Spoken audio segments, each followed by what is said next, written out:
Hola Dominicana, muchas gracias por permitirnos llegar a ustedes nuevamente. Hoy continuamos compartiendo nuestra conversación sobre la situación política, económica y social de Venezuela, acompañado de opiniones, declaraciones, imágenes captadas durante nuestro viaje a la ciudad de Caracas, también a los parques Morrocoy y Canaima.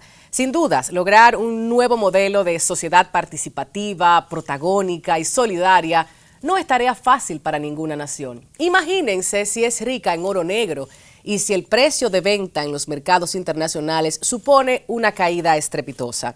El panorama pinta crisis por todas partes y es precisamente lo que intenta desmenuzarse desde todas partes del mundo, especialmente en aquellas naciones que tienen algún interés económico en particular.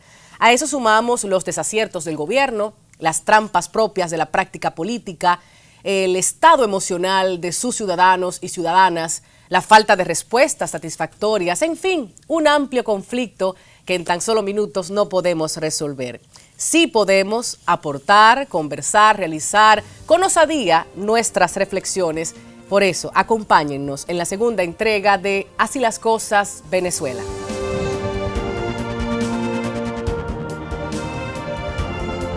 Si tuviera que rescatar 5 cosas, o que con 5 palabras definiera la revolución, algo que creo que es el pilar de la revolución, la inclusión, rescato la independencia. Creo que Chávez nos ayudó mucho a disminuir las dependencias que tenemos de los países extranjeros, la voluntad de transformar la vida de la gente con educación, con salud, en materia de vivienda, el rescate que se le ha dado culturalmente a personajes de la historia, artistas. En el ámbito cultural se ha hecho un gran esfuerzo en incluir mucha gente que antes no era escuchada. Que hoy día en este país haya, por ejemplo, una pensión de vejez que abarque a gran cantidad de personas de la tercera edad o adultos mayores. Creo que esos serían 5 elementos que consideraría fundamentales. 5 que no son buenos serían la seguridad, o sea, en materia de seguridad creo que ha habido mucho fracaso. No han tratado, creo que ha habido miedo de atacar a quienes manejan las mafias del país, en droga, en tráfico de drogas o tráfico ¿cómo diría?, de alimentos o de productos. La impunidad no la rescato, o sea, ha habido una impunidad bárbara, o sea, hay gente que han sido comprobados que han hecho actos ilícitos y no están presos. No rescato el tema ambiental, ha sido sumamente débil el esfuerzo que ha hecho el Estado por el tema ambiental, por la preservación de los recursos naturales. Y en último punto diría que la burocracia nos ha hecho mucho daño y el aparato del Estado se convirtió en un monstruo mayor del que existía hace años. Hay demasiados empleados públicos y los procesos administrativos son muy demorados. O sea, si bien es cierto que hay algunos avances, por ejemplo en el SAIME, que es el organismo que entrega los pasaportes, la cédula. Por otro lado, o sea, nadie tiene confianza en cuánto tiempo te entregan un título de tierra o en cuánto tiempo puedes obtener un permiso ambiental. En general, pues entre otros, esos son 5 aspectos que yo rechazo a la revolución.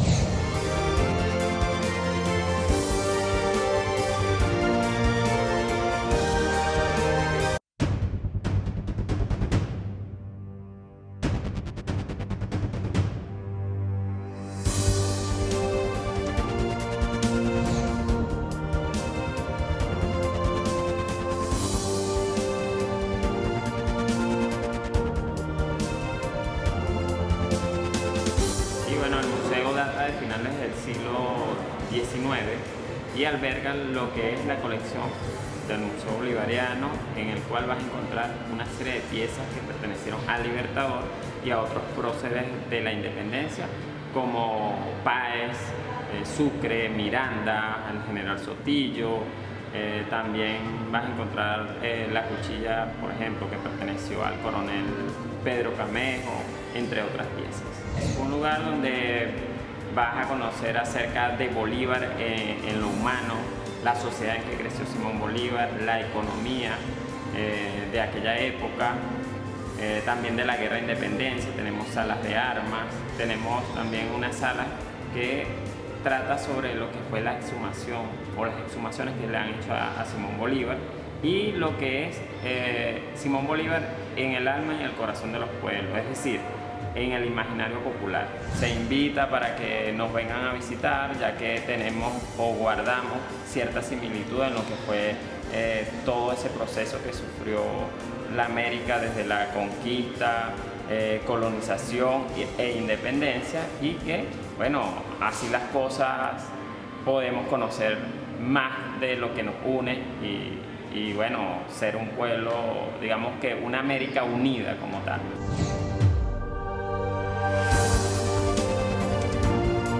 De regreso en Así las Cosas, establecemos contacto con Manuela Bolívar, quien es diputada de la Mesa de la Unidad Democrática. Queremos conocer, escuchar desde República Dominicana tus opiniones sobre la situación política y económica de Venezuela, a tu entender, Manuela. Bueno, en primer momento, o sea, Venezuela está atravesando la crisis económica más fuerte en su historia, no solo democrática, sino republicana. O sea, es decir, los niveles de acceso a alimentos que tenemos hoy en día es que, o sea, aquí hoy de cada 10 venezolanos, 7 no están pudiendo comer las 3 veces al día. Y eso es un número bastante elevado, y más si lo llevamos, por ejemplo, al tema infantil. La gran mayoría de los niños que están en los estratos de E y C no están pudiendo acceder a proteínas. O sea, eso te incrementa las posibilidades de enfermedades, desarrollo de cuadros de desnutrición que efectivamente pues van a dificultar la inclusión de estos niños y la salida efectiva de la pobreza. Yo creo que aquí se implementó un modelo que viene desde el gobierno de Chávez y se continuó con Maduro, en donde no solo se debilitaron las instituciones democráticas, sino que se profundizó de una manera fortísima la corrupción y la desigualdad. Entonces, en ese sentido, o sea, yo creo que evidentemente lo que se confronta a Venezuela es un modelo que no es democrático, un modelo que además promueve la corrupción y promueve la impunidad, y en función a eso funciona. Y luego, en tercer término, pues evidentemente dentro de toda esta ilegalidad, en Venezuela hoy, por ejemplo, lo que son los mercados ilegales es básicamente lo más frecuente, o sea, narcotráfico, todo tipo de tráfico de minerales, o sea, y es un poco lo que estamos viendo. Evidentemente es un Estado, un paraestado, o sea, casi que un Estado dictatorial que por otro lado promueve mercados y se financia a través de mercados ilegales, y a su vez también a través de los fondos públicos mantiene una estructura de poder a través de la corrupción. Entonces eso es lo que hoy se enfrenta a Venezuela, y por eso es que hoy, digamos, dentro de las salidas institucionales que desde la unidad promovemos, el revocatorio es uno, porque al final te permite, que hoy es lo que ha perdido el chavismo, la legitimidad popular, la legitimidad social, pues un poco refrendar que los venezolanos quieren un modelo de vida diferente. Entonces, que es el democrático, que efectivamente es un modelo económico en donde se ha respetado la propiedad privada, en donde se promueva la inversión privada, en donde tú puedas tener la cooperación Estado, gobierno, sociedad, y no la confrontación ideológica a la que nos ha llevado desde el modelo de Chávez hasta Nicolás Maduro. Tomando en cuenta esa confrontación ideológica que comentas, ese descontento colectivo al que se refiere siempre la oposición, ¿cuál es la razón, entiendes tú, por la que en cada una de las elecciones el chavismo haya obtenido mayoría electoral? Bueno, yo creo que hay que evaluar varios momentos dentro del chavismo. O sea, una cosa es el chavismo hoy con Nicolás Maduro y el chavismo con Chávez. Inclusive el chavismo con Chávez, hay que decir que Chávez hizo uso políticamente y electoralmente de la bonanza petrolera. O sea, es decir, parte de las reformas, por ejemplo, que hizo Chávez es que parte de los fondos públicos pasaban directamente de la oficina de la presidencia sin tener que pasar por presupuesto nacional ni la Asamblea Nacional. Se manejaron totalmente discrecionalmente. Y esto hace hoy, por ejemplo, es una de las grandes investigaciones que estamos llevando dentro de la Asamblea Nacional, porque parte de la bonanza petrolera se fumó, nadie sabe en qué se invirtió, fueron contratos, por ejemplo, Misión Vivienda. La gran mayoría de estos contratos no fueron a licitación pública, no sabes cuál fue el criterio de asignación, o sea, es decir, aquí lo que hay es una gran opacidad, y eso lo usó Chávez como mecanismo electoral, lo cual evidentemente le trajo muchísima popularidad, porque entre que tú controlas precios, das comida gratis, regalas viviendas, etcétera, etcétera, o sea, ¿quién no va de repente a decir, bueno, comulgo con este proyecto? Ya no se pueden endeudar, ya no hay dólares, que es lo que le pasa a Maduro ahorita, se muere Chávez, Efectivamente, pues, hoy tiene una caída severa en su popularidad porque la calidad de vida del venezolano en lo que es semanas a semanas se disminuye drásticamente. ¿Cuánto ha caído la popularidad?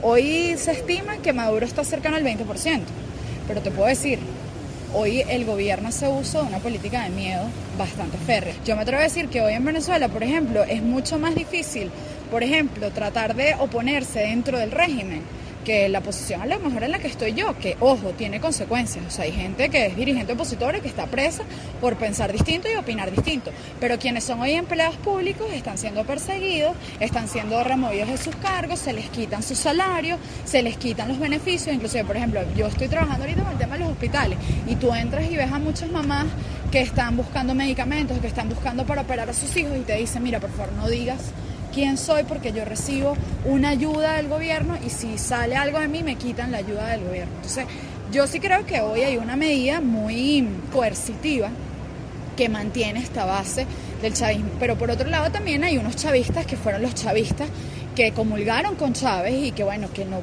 discrepan de Maduro, pero que efectivamente siguen siendo la base del PSUV. Evidentemente, repito, o sea, yo sí estoy convencida y creo que en la unidad estamos convencidos que al final Maduro está viviendo la crisis de Chávez, porque esta crisis la generó Chávez. Teníamos una ilusión de un país productivo, un país muy rico, un país aquí en Venezuela todo era gratis, tú ibas a un mercado y los precios de los productos estaban subsidiados, pero eran precios de países latinoamericanos, y ojo, eso no está mal, pero es decir, por ejemplo, ¿qué sucedió con la política de controles de precios? Asfixiaste a los productores nacionales porque ellos sí tenían que competir con precios regulados y los productores internacionales le comprabas los productos que traías para Venezuela a precios de mercado, pero aquí los vendías subsidiados. Entonces, al final, ¿qué sucedió? Bueno, en esa borrachera no entendimos que el modelo aniquiló la producción nacional y que hoy el desabastecimiento se debe a que no hay dólares y que no hay producción y no hay productores. Entonces, efectivamente, por eso estamos pasando hambre. Ahora, no es porque Chávez era bondadoso. Chávez lo que fue un gran, astuto que hizo uso de el gran dinero que hubo y que efectivamente, pues, en un momento de debilidad democrática en Venezuela, la gente le apostó a un líder mesiánico como lo fue él y creyó que a través de él, pues, iba a haber igualdad. Y hoy lo que vemos es una profunda desigualdad porque, o sea, en el 2008 en Venezuela los niños comían y hoy no comen. Menciónanos qué está haciendo la oposición para contrarrestar todo esto que tú planteas. Bueno, uno, la oposición, mantenemos a través de la Mesa de la Unidad una articulación de los partidos políticos. Dos, estamos impulsando el referéndum revocatorio como una de las salidas institucionales que nos brinda, digamos, a los venezolanos una posibilidad de generar un escenario de transición hacia la democracia. Tres, rescatamos un poder que es la Asamblea Nacional, a través del cual estamos haciendo Contraloría y las distintas investigaciones sobre todos los hechos de corrupción que tiene hoy el chavismo y de todas las ilegalidades que se han cometido durante el régimen de Maduro y de Chávez. Cuatro, evidentemente estamos preparando un plan de transición, o sea, y eso refiere a un plan que va desde lo económico a lo social, porque efectivamente aquí no hay tiempo para improvisar, o sea, es decir, en Venezuela hoy la gente se muere de hambre o porque no hay medicamentos. Entonces, si aquí, cuando ya consolidemos el referéndum revocatorio, que sabemos que somos mayoría, pues vendrá un gobierno de unidad del cual no se puede improvisar y que tienen que haber medidas en lo inmediato efectivas que permitan por lo menos, al menos, abastecimiento de alimentos, abastecimiento de medicamentos y una reactivación concertada de un modelo económico que le permita a Venezuela en un periodo de 5 o 10 años, pues evidentemente no solo decir que salimos de la crisis, sino que seamos un país en crecimiento.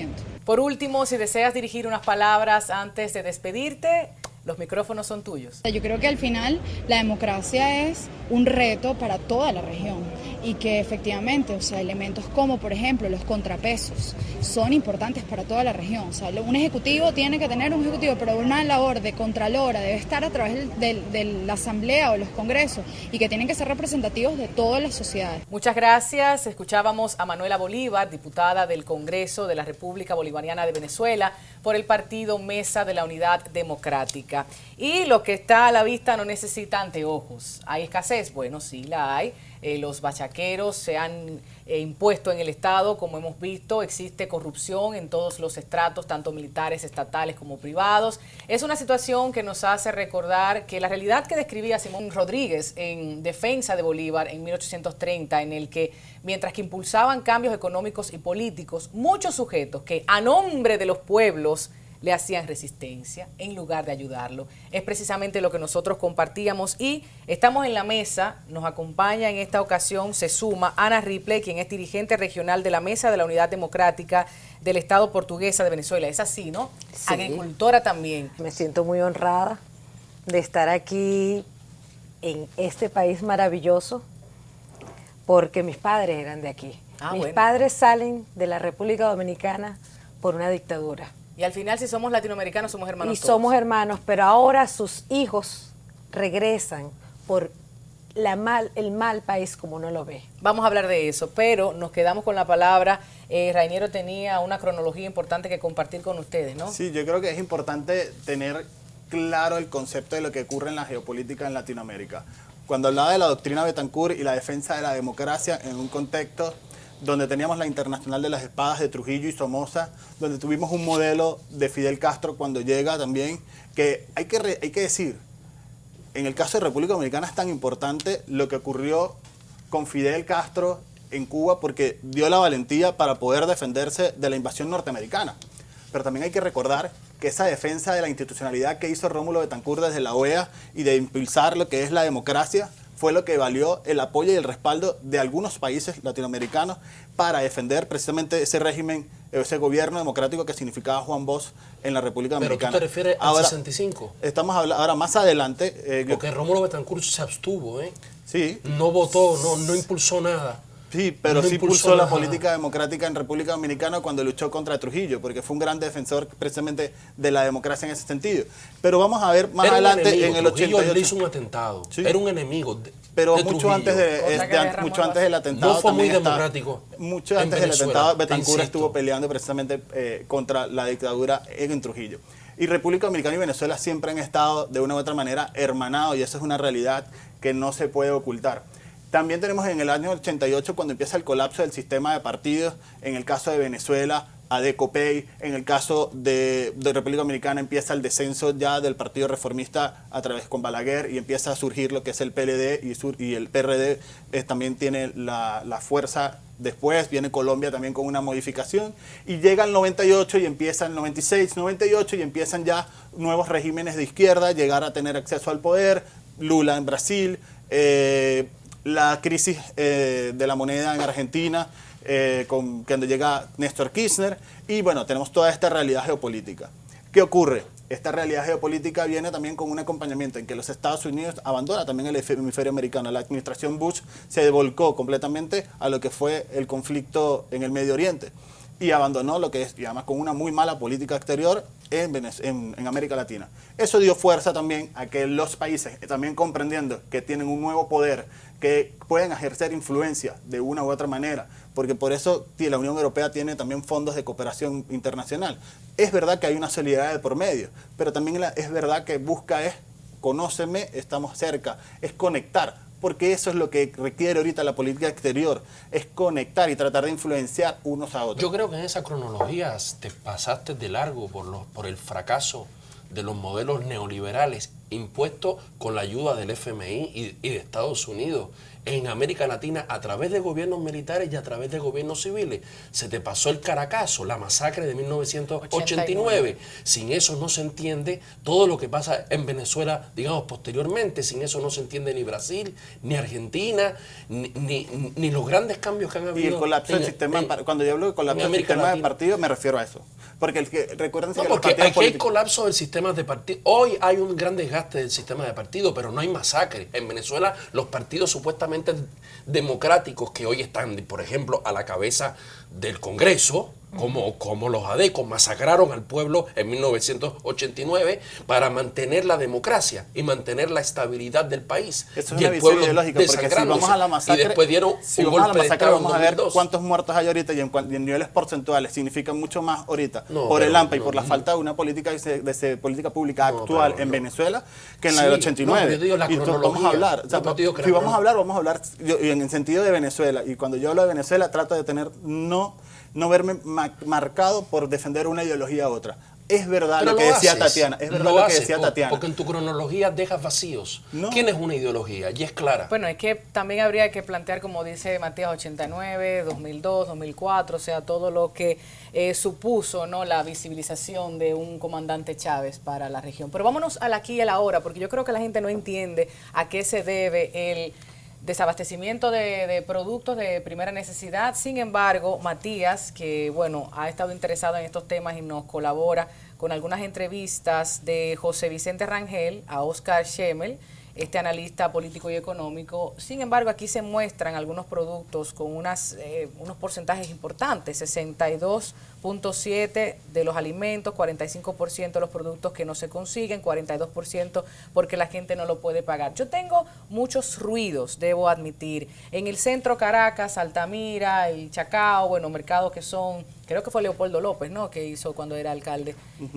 Correcto. Muy abastecido, encuentras todo. Sin embargo, Mario, no recuerdo su apellido, un analista político importante del chavismo, me hace pensar que, obvio, no vas a desabastecer, no vas a quitarle la comida a la gente que puede pagarla 3, 4, 5, 10 veces más cara, porque en Altamira hay gente con el poder adquisitivo como para comprar lo que necesite. No es lo que pasa en otras zonas del interior. Sin embargo, ves que no hay harina, pero hay pizza, no hay agua, pero hay jugo de limón, hay productos exquisitos, hay videos, si se pueden ver también como se ven los demás en redes internacionales, de algunos comerciantes que han ocultado esos alimentos y tienen que romper las puertas que tienen seguro, que tienen candados. Coño, estás tú embromando con la comida de la gente. Yo creo que eso a más de uno le molesta, independientemente de la posición política que tú tengas. Vamos a hablar de por qué hemos llegado aquí, qué es exactamente lo que está pasando. Se habla del 97% del país y su economía que depende de la renta petrolera. Cuando hay una disminución, obvio, no hay dinero. Pero no hay dinero no solo para la gente, no hay dinero tampoco para la corrupción. Y esa gente que se dice ser chavista, pero que al final nunca lo fue. Mira, una de las cosas, yo te voy a hablar de la parte donde yo vivo. Nosotros somos agricultores. Nosotros vivimos de darle el sostén de comida al pueblo venezolano. Y a nosotros, te digo que apoyamos al gobierno, a Chávez, la primera vez, porque nos vendió una agricultura de pueblo para pueblo, que nos iba a ayudar en ese sentido, que es porque nosotros los agricultores hemos peleado con todos los gobiernos, siempre por el precio, pero no nos dijo que comenzaría unas expropiaciones que no tenían, tú sabes, lo que le dio fue un terror completo. Hoy en día no hay azúcar, y si tú ves las extensiones de terrenos de azúcar que expropiaron en Yaracuy, es impresionante. Tú pasabas y veías todo eso sembrado de caña. Hoy no, hoy en día no lo ves. Hoy en día ves en mi zona portuguesa caña ya lista para cosechar y no la cosechan porque no hay repuestos para la maquinaria. Están endulzando con papelón. Estamos endulzando con papelón. Me tocó. Cerca del pueblo donde estoy hay una siembra de caña y ahí como que pasó la langosta y se comió todo eso, esas hormigas, porque la gente arrasó un pedazo de toda la cosecha de caña para endulzar el azúcar con caramelos. Nosotros el Día del Niño no pudimos hacer un acto con caramelos a los niños porque no había caramelos. ¿Y cómo puede ser eso? Nos decimos nosotros, los agricultores. A nosotros nos vendieron un incentivo para el agricultor, pero no nos están dando eso. Tenemos actualmente la siembra de maíz, es horrible, nos ha subido un 1000%, lo que es todos los insumos. Del año pasado que el gobierno ofreció un incentivo para que sembraran maíz blanco, porque no sembramos maíz blanco porque no hay incentivo y esa es la base para la arepa, que es la comida del venezolano. De igual forma, no se habrá lo han pagado. acostumbrado Venezuela, obvio, porque tenían el capital, tenían el dinero, no tenían los dólares para importar absolutamente nada. O sea, la industria no se desarrolla. Eso es falso. Eso es falso porque Venezuela logró tener una política pública donde la agricultura se fortalecía. Había un modelo que se llama agroisleña, como cooperativas que trataba de abastecer, de generar agricultura, y ahorita lo expropió el gobierno y se llama agropatria y ahora no hay ningún producto, Nada. no hay repuesto. El modelo agricultor en Venezuela ya no tiene abastecimiento propio. Antes nosotros nos abastecimos propiamente de café, de azúcar, Sí. de habichuelas, de harina de maíz, que es tan importante, porque es, como lo decía Ana, es Claro. el desayuno del venezolano. Todo eso se fue perdiendo a través de la política de expropiación, donde la política de importación se terminó convirtiendo también en un negocio, porque tener acceso a un dólar preferencial, y Tatiana, tú que estuviste ahí, sabes Claro. No, que y ahí el hay 4 cambio. tipos de tasas No, y de antes se cambio. le daba facilidad a la gente para que se fuera de vacaciones con esos dólares y la gente empezó a venderlo y a hacer Sí, mercado claro. negro con esos dólares. Sí, claro, porque O sea que yo cuando creo tú tienes que un al final, cuando tú entonces- tienes un mercado restrictivo, tú estás generando de una u otra manera un mercado paralelo, y eso es un problema en economía. Siempre Eso existe. ha pasado en otros países también, en algún ciclo, en algún Es momento el histórico. redondeo que se hacía el venezolano porque no te alcanza la plata. A ver, Natanael. Bueno, hay algo claro que yo creo que no se discute mucho. Y un problema que tuvo el modelo que impulsó el presidente Chávez fue el rol sector privado-Estado, que fue una discusión histórica en América Latina, ¿no? Ese rol del sector privado y del Estado no pudo ser armónico. Por lo tanto, al desaparecer prácticamente el sector privado, viene luego este problema, el problema de abastecimiento, porque el Estado no puede sustituir totalmente el rol del sector privado. Si bien es cierto, habían cosas que necesitaban ser normadas, como señala Matías, lo de las transnacionales, habían algunos recursos naturales que probablemente no se le estaba dando el uso adecuado, habían abusos que el Estado tenía que corregir, porque el Estado al final tiene un rol de regulador, pero de ahí a desaparecer el sector privado, eso fue un error. Y un error que para mí en el tiempo se va pasando factura, ¿no? Al no haber podido encontrar un diálogo con el sector privado, eso afectó definitivamente el aparato de producción. No se sentía tanto la crisis porque los precios del petróleo estaban altos, había dinero que permitía hacer muchas cosas, pero luego la sostenibilidad de esto se puso en juego. Y yo creo que ahí hay un problema del modelo que sin duda fue un error. Yo No sé cómo lo agregaría, ves. A ver. Tatiana, que digamos que cuidado. Yo creo que en Venezuela se consolidó un modelo rentista importador. Eso Sí. es indiscutible. Recordemos la famosa Venezuela Saudí. Hay que ver Caracas para verlo. Hay estudios, yo les recomiendo los estudios del economista Manuel Söderland. Manuel Söderland nos muestra que Venezuela sí es un importador, por ejemplo, de café. Lo es. Venezuela es un país importador de café porque en Venezuela, dado el ingreso permanente del petróleo y sobre todo después con el aumento exponencial de los ingresos petroleros, en Venezuela, que ojo, el aumento del papel económico del Estado no es tan voluminoso como se pretende exhibir. Pasó de aproximadamente un 5.4% de la actividad económica bajo su control a un 8%. Lo que pasa es que es un papel, digamos, muy importante, porque fue sobre PDVSA, el principal productor de divisa, fue sobre los bancos, o sea, fue sobre la metalurgia, sobre ciertas actividades que tienen un peso en la industria, en las finanzas y en la incorporación de divisas a la economía muy importante. Pero se transformó mucho más rentable para el capitalista venezolano comprarle divisas al gobierno, comprarle divisas e importar que producir en el país. Y eso es un gran problema que Eso tiene dicen Venezuela. muchos. Y eso la oposición lo sabe.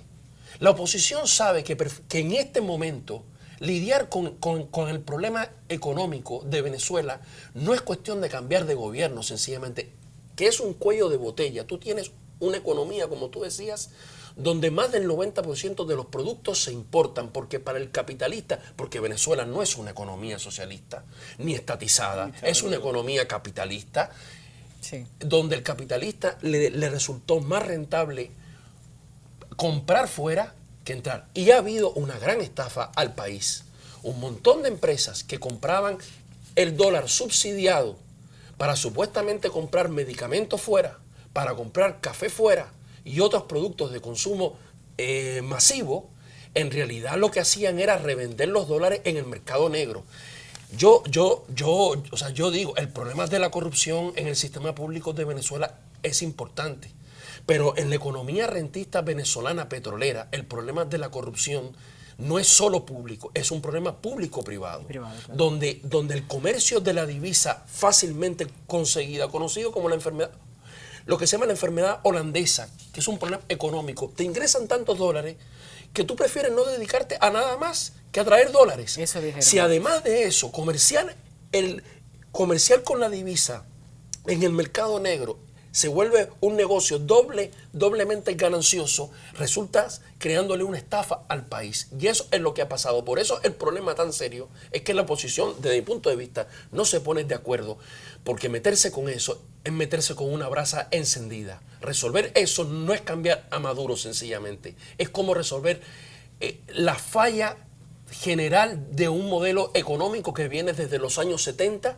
que hoy está haciendo crisis. Ana. Bueno, yo difiero en ti unas cosas.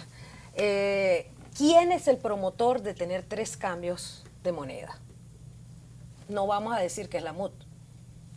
Quien tiene eso es el gobierno. Te voy a decir una sola compañía que era privada.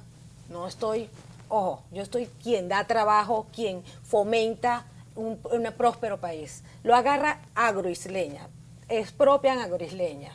Eso era un monstruo porque tenían maravilloso que la gente no le quitó una maquinaria a ningún agricultor.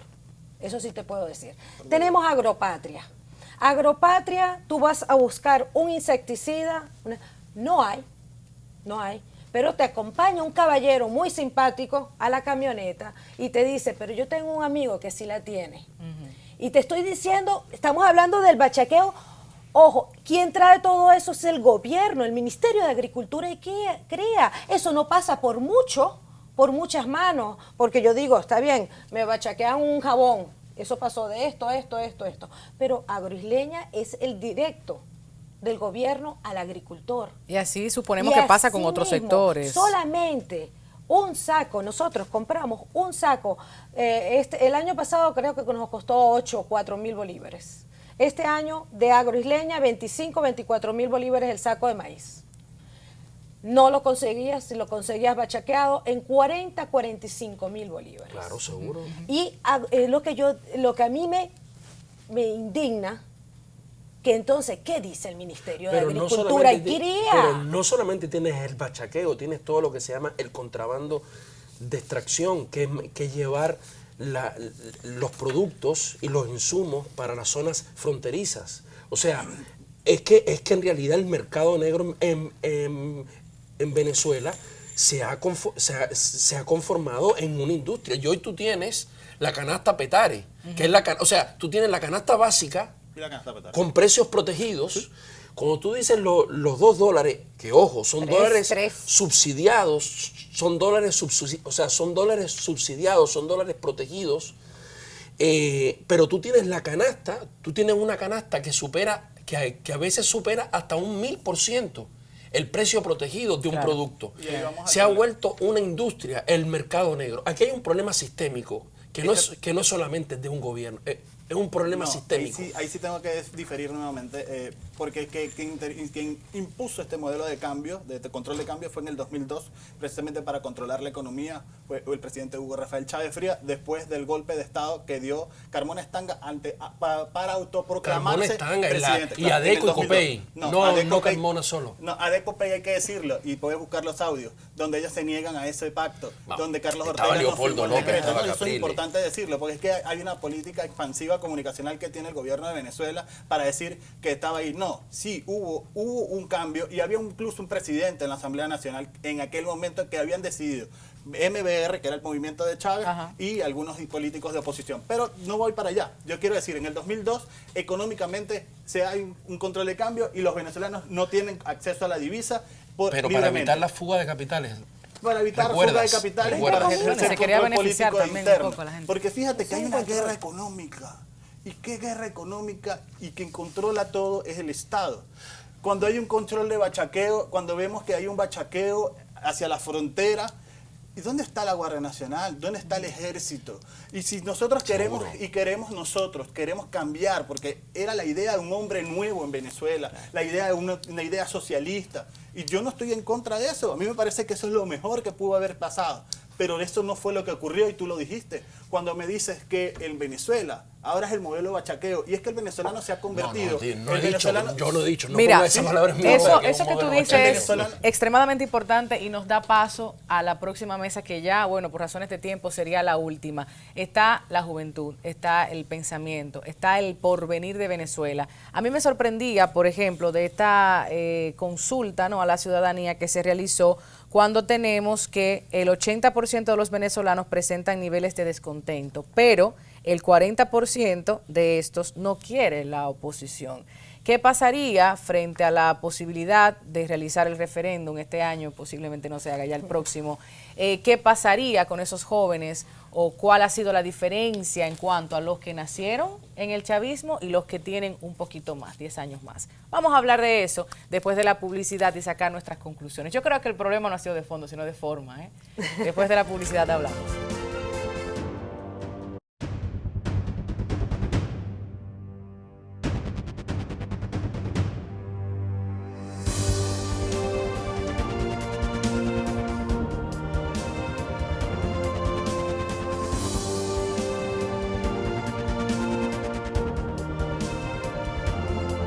La importancia de la casa es resguardar un patrimonio que es invaluable de la historia de Venezuela, específicamente lo atañido a la historia del libertador Simón Bolívar. Para ello se decide amoblar cada una de las áreas con mobiliario de la época colonial. Lamentablemente no está con los mismos mobiliarios que estuvo la casa en la época en que Bolívar y su familia hicieron vida en esta casa, puesto que mucho de ello fue saqueado, fue robado y se perdió con el recurso de la historia porque no se le hizo el mantenimiento ni el seguimiento necesario. Así las cosas, los invitamos a que vengan a este patrimonio invaluable de nuestra historia, un patrimonio de Venezuela, para todos los que creen y pertenecen a la historia de Bolívar y a todos los conocedores y todos los amantes de la historia.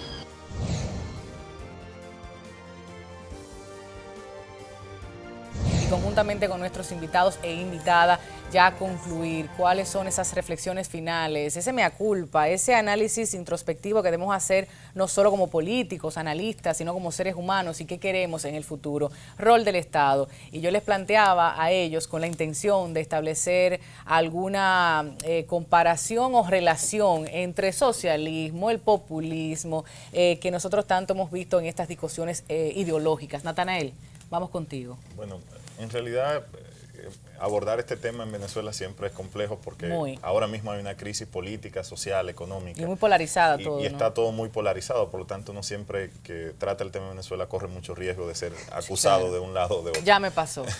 Y a mí siempre me da problemas porque trato de ser alguien un poco centrado. Y más objetivo, claro. Y a veces eso te crea mucho inconveniente que te acusan de todos los lados.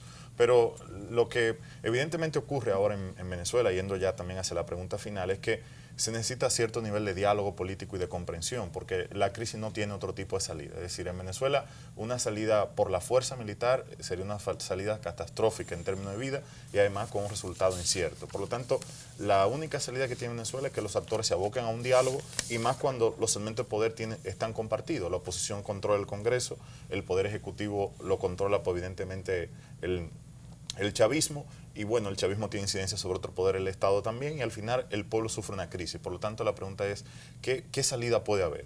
Constitucionalmente está el referéndum revocatorio, que es una forma de, bueno, vamos a ir al pueblo, que es el soberano en una democracia, y que el pueblo diga. Tan importante el poder popular. Hacia dónde queremos ir. Y ojo, que aquí se señalaba un cambio de actores políticos no necesariamente resolvería totalmente el problema, porque el problema tiene niveles estructurales que requieren definitivamente una confluencia de las dos fuerzas políticas.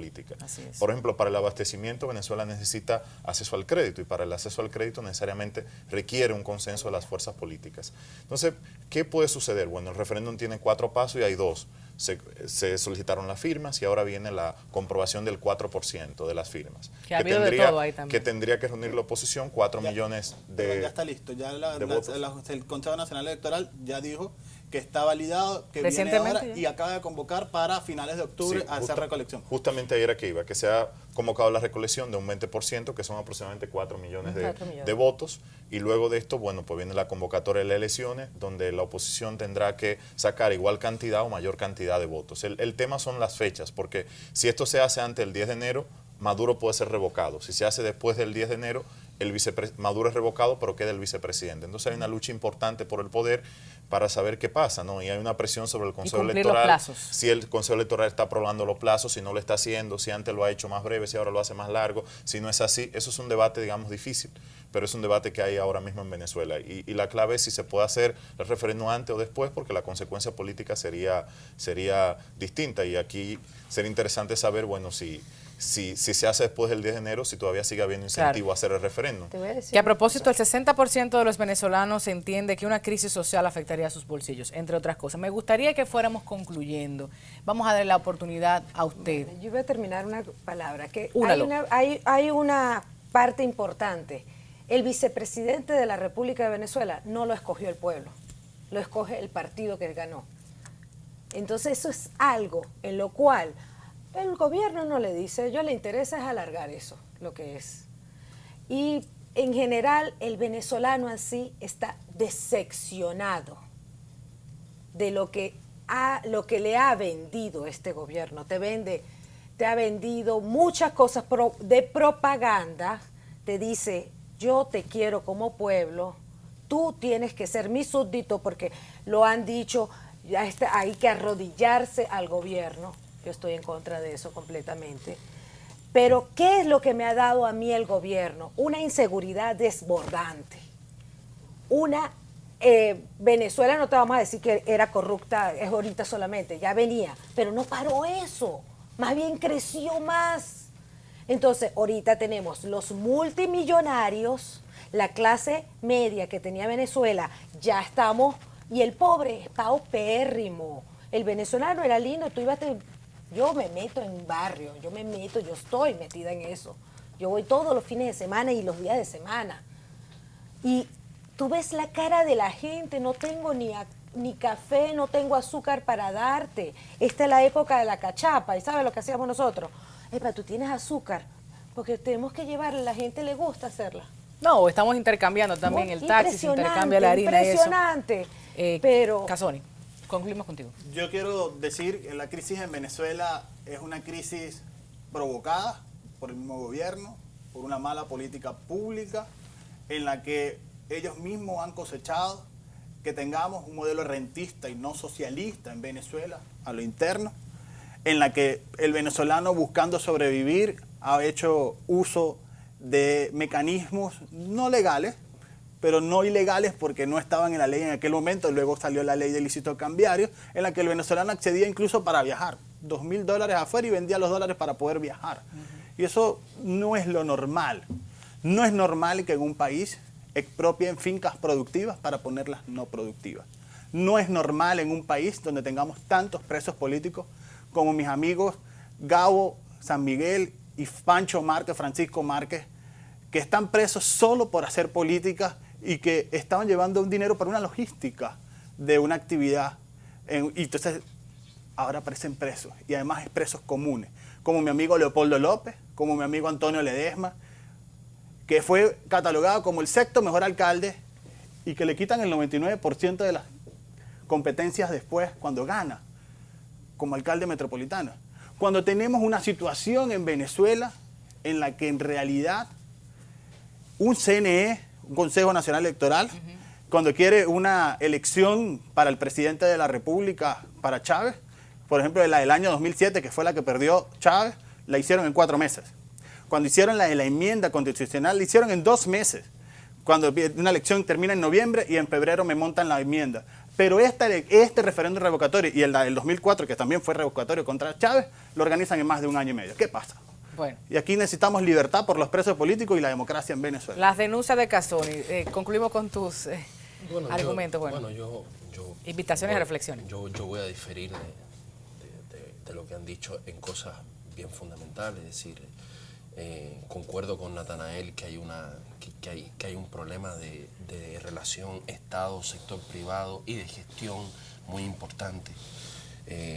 Hay un modelo, hay un sistema económico que viene de los 70, que es rentista, que se agotó.